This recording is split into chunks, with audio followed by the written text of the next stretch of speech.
ao Senhor e pedir que Deus fale conosco, aquiete o nosso coração. Glória a Deus. Vamos orar. Senhor, meu Deus e meu Pai, eu quero te louvar, Senhor, por este momento tão precioso, tão especial. Ó Deus, muitas vezes nós nos cansamos e ficamos sobrecarregados porque não buscamos ao Senhor, não oramos, não entregamos como deveríamos. Mas neste momento, Pai, nós vamos praticar a Tua palavra, que diz que devemos lançar sobre Ti toda a nossa ansiedade, porque o Senhor tem cuidado de nós. Senhor, muitas vezes temos vivido uma correria tremenda, correndo de um lado para o outro e esquecendo da importância do descanso. Pai, as tarefas, as obrigações são tão grandes que a gente se sente no direito, Pai, de fazer tudo com a força do nosso braço, porque a gente pensa assim, se a gente não colocar a mão, tudo vai ser em vão. Mas é mentira, Senhor. Muitas vezes o diabo vem nos aprisionando, porque é o Senhor quem tem que colocar a mão, é o Senhor quem tem que defender a nossa causa. Pai, quantos agora estão sofrendo por causa dos filhos, por causa do esposo, da esposa? Quantos agora estão atribulados porque não tem dinheiro para pagar as contas, estão endividados? Senhor, mostra-nos, ó Deus, que não adianta ficarmos desesperados. Precisamos confiar em Ti, na Tua misericórdia. E, Senhor, eu creio que o Senhor vai nos dar a direção. Eu oro, meu Pai, neste momento por este homem e esta mulher que estão atribulados, que eles consigam ter paz de espírito, luz na sua mente. Ilumina, Senhor, esses caminhos, Pai. Essa família que está toda perturbada, Pai, por causa de doença, por causa de finanças, problemas de relacionamento, falta de perdão.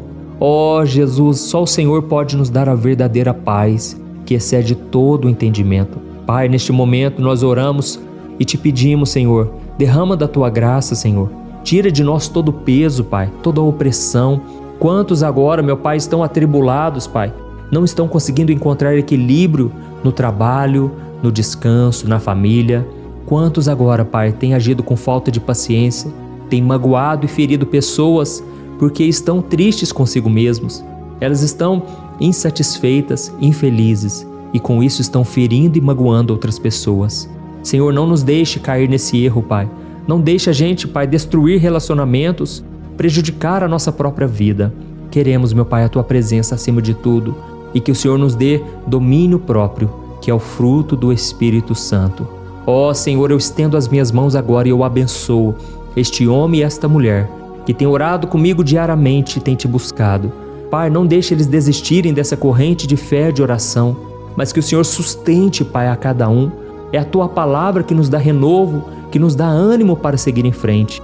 E nós não queremos mais, Senhor, viver debaixo de um jugo de escravidão do pecado. Não queremos ser escravos de ninguém e de nada neste mundo. Jesus nos libertou e nós queremos, meu Pai, ficar livres também da preocupação, do medo e da ansiedade. Em nome de Jesus que eu oro e te agradeço. Amém. Glória a Deus.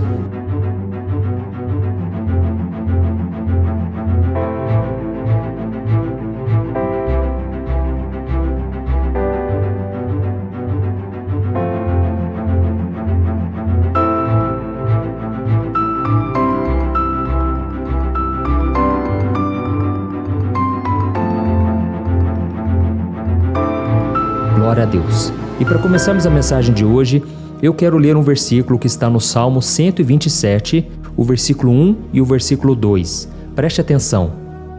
Se não for o Senhor o construtor da casa, será inútil trabalhar na construção. Se não é o Senhor que vigia a cidade, será inútil a sentinela montar guarda. Será inútil levantar cedo e dormir tarde, trabalhando arduamente por alimento. O Senhor concede o sono àqueles a quem ama. Glória a Deus. Em outra versão, irmãos, está escrito que o Senhor dá enquanto nós dormimos. Ou seja, enquanto nós descansamos, confiamos no Senhor, Ele acrescenta na nossa vida, Ele responde orações, Ele nos guarda do maligno. Então deixa eu te perguntar uma coisa. Você já parou para pensar no quanto nós estamos ocupados todos os dias? Pode ser que agora mesmo você está aqui assistindo esse vídeo e fazendo alguma tarefa em sua casa ou no trabalho. Ou então você está ouvindo a minha voz, mas a sua cabeça está nas várias coisas que você precisa resolver. E sabe por que isso acontece?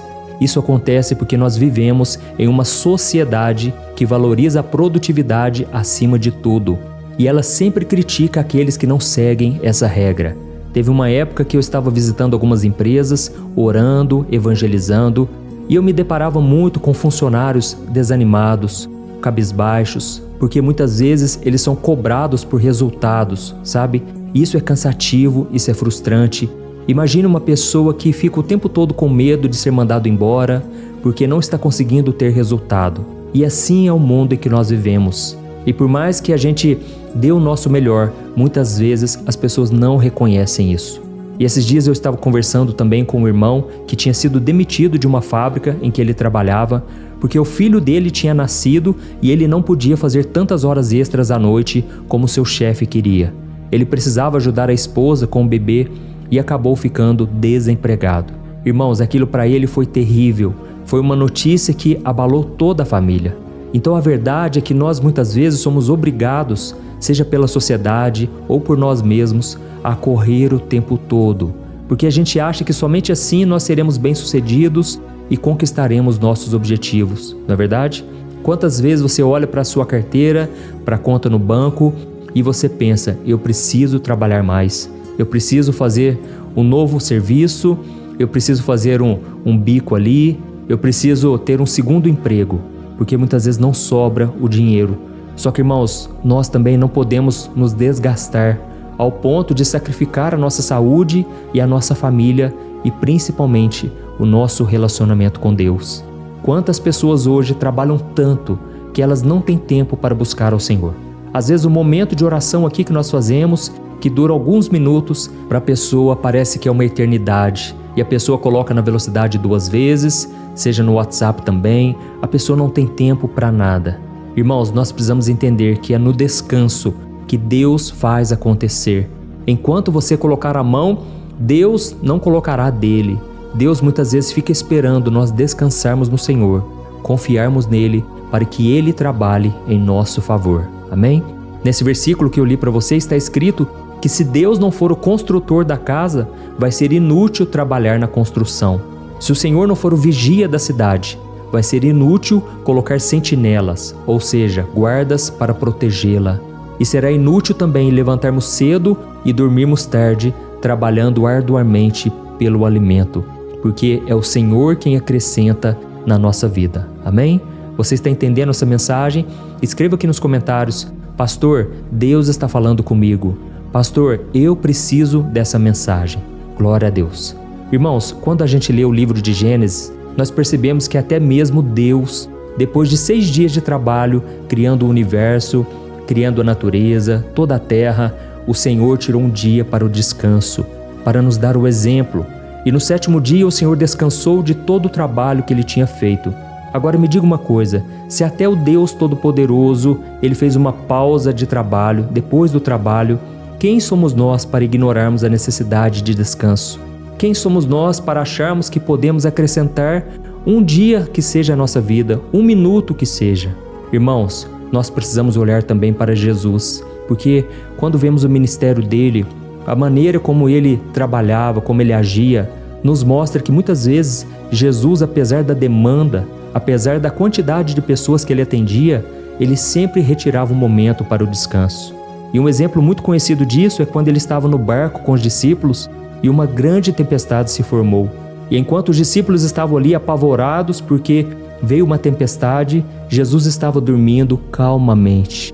Ele estava em paz, ele estava no meio do caos, descansando no Senhor. Glória a Deus. E assim como Jesus, nós também precisamos descansar, precisamos recarregar nossas energias. Eu sei que muitas vezes você está sofrendo, não é nem por causa do trabalho, mas é por causa de alguma notícia que a sua família recebeu, algo que tirou a sua paz, algo que veio como uma bomba no meio da sua casa, sabe? Sabe aquela notícia que abala todo mundo? Isso causa um desgaste muito grande, físico também. E aí a gente tem que vigiar, a gente tem que tomar cuidado para não desesperarmos, assim como os discípulos, porque o desespero não leva a nada. Ele muitas vezes é o território de Satanás, porque o inimigo sabe que quando você está desesperado, você faz besteira, você toma decisões erradas, você vai correndo no banco e faz um empréstimo que não podia, Você vai correndo em vários hospitais, paga consultas, uma atrás da outra, sendo que não tinha talvez necessidade. É no momento do desespero que as pessoas se deitam umas com as outras para suprir suas carências, envolvem em relacionamentos que não são de Deus. Então deixa eu te dizer uma coisa, aquiete o seu coração. A palavra do Senhor diz, aquietai-vos e sabei que eu sou Deus. Amém? Você tem que entender que Deus é aquele que trabalha em seu favor. E no livro de Isaías, capítulo 64, versículo 4, diz que enquanto nós esperamos no Senhor, Ele trabalha em nosso favor. Guarde essa lição hoje. Eu senti muito forte aqui no meu coração que muitos de vocês estão atribulados, ansiosos, preocupados. E com isso você não tem saído do lugar. É como se você estivesse naquela cadeira de balanço. Você pensa que está em movimento, mas você não saiu do lugar, tá ok? Então fique muito atento porque isso pode te adoecer. Quantas pessoas estão envolvidas no trabalho, nos estudos, nas tarefas de casa, e aí elas se esquecem de cuidar de si mesmas. Não vão numa academia, não fazem o exercício, se alimentam muito mal, e aí chega um momento que a conta chega e a pessoa paga um alto preço às vezes na sua saúde, e eu não desejo que isso aconteça com você, tá bom? Tome muito cuidado. Eu quero te contar um testemunho rápido meu e eu tenho certeza que vai te edificar. Eu me lembro uma vez que eu estava envolvido num projeto muito importante, já faz mais de um ano, e eu estava concluindo o meu livro Quebrando Ciclos. Eu estava tão focado nesse livro que eu dediquei muito tempo nele, muita energia, porque eu queria garantir que ele sairia perfeito. Eu queria citar todos os exemplos que eu recebi durante a minha caminhada, eu queria contar histórias de pessoas que superaram os ciclos destrutivos na vida delas. Irmãos, e aí sabe o que aconteceu? Eu comecei a entrar nesse ciclo. Eu comecei a me desgastar muito e não saía do lugar. Parecia que eu não estava tendo novas ideias. Parecia que eu precisava ler o livro do começo até o fim para eu entender se as peças estavam se encaixando. Mas eu vou resumir para você. Eu decidi buscar ao Senhor. Eu comecei a falar, Senhor, eu entrego nas tuas mãos esse livro. Foi o Senhor quem colocou no meu coração o desejo de escrever esse livro. Então eu vou descansar a partir de hoje. E louvado seja o nome do Senhor. Quando eu entreguei de verdade aquela preocupação, aquele desejo, sabe? Deus, Ele pegou e Deus fez muito mais do que eu imaginava. E o livro ficou exatamente como eu queria que ficasse. E esse livro, irmãos, tem sido uma bênção. Tanto é que milhares de pessoas já comentaram comigo, pastor, a minha vida mudou com esse livro. E eu tenho uma boa notícia para você. Talvez você não saiba, mas eu já fiz esse lançamento em São Paulo e agora eu estarei fazendo também no Rio de Janeiro. Então eu estarei no Rio de Janeiro, no Barra Shopping, guarde o endereço, eu vou colocar aqui na tela, no dia 27/6 às 7 horas da noite, tá bom? Você que é do Rio de Janeiro, você que é da região, eu quero muito poder fazer uma dedicatória, te dar um abraço, tirarmos uma foto. Eu vou ficar muito feliz se você for lá, tá ok? Guarde essa data, dia 27/6 às 7 horas da noite. Você poderá ter o meu livro físico, viu, irmãos? Não é digital. E você poderá também me conhecer. Eu quero muito te dar um abraço. Glória a Deus. Então, irmãos, eu contei aqui da minha história, mas eu sei que você tem a sua também. Momentos em que você tem tanto desejo de concluir algo, você deseja às vezes fazer algo que é bom, mas está te prejudicando. E a palavra do Senhor diz em Eclesiastes capítulo 3 que existe um tempo para todas as coisas. Há um tempo para trabalhar, um tempo para descansar. E o descanso, irmãos, não é um luxo. Eu sei que para quem trabalha muito, às vezes deitar meia hora depois do almoço, às vezes ter um momento de descanso prolongado, pode parecer que você está vagabundando, sabe? Pode parecer que você está relaxando, mas não é. É necessário termos um momento de descanso. E nós vamos analisar também a história de Marta e Maria. A Bíblia fala que Jesus foi na casa delas e Marta ficou toda preocupada em atender bem Jesus. Ela foi lá, preparou um bolo, arrumou a casa, enquanto Maria ficou aos pés do Senhor Jesus. E enquanto ela ficava ali aprendendo do Senhor, porque era um momento especial, era um momento único, Jesus vira para Marta e diz, Marta, Marta, você anda preocupada e ansiosa com muitas coisas, sendo que somente uma é necessária, e Maria escolheu a boa parte, e dela não lhe será tirada. Amém? Então, irmãos, essa história é um grande exemplo de como às vezes a gente se deixa consumir pelas obrigações e a gente esquece de dedicar um tempo para a família e principalmente para aprender mais do Senhor Jesus, para estar na presença do Senhor. E Maria foi inteligente. Ela pensou: Jesus não vai estar aqui o tempo todo. Eu preciso me alimentar dele. Eu preciso aprender com ele. Glória a Deus. Mas eu sei que muitas vezes você é como Marta. Você está tão ansiosa, tão preocupada, com tantas coisas a resolver. E aí você não deixa o seu coração ser preenchido com a presença do Senhor. Por isso eu creio que essa mensagem de hoje é para vocês. E agora nós vamos fazer uma oração. Nós vamos orar e pedir que Deus aquiete o nosso coração.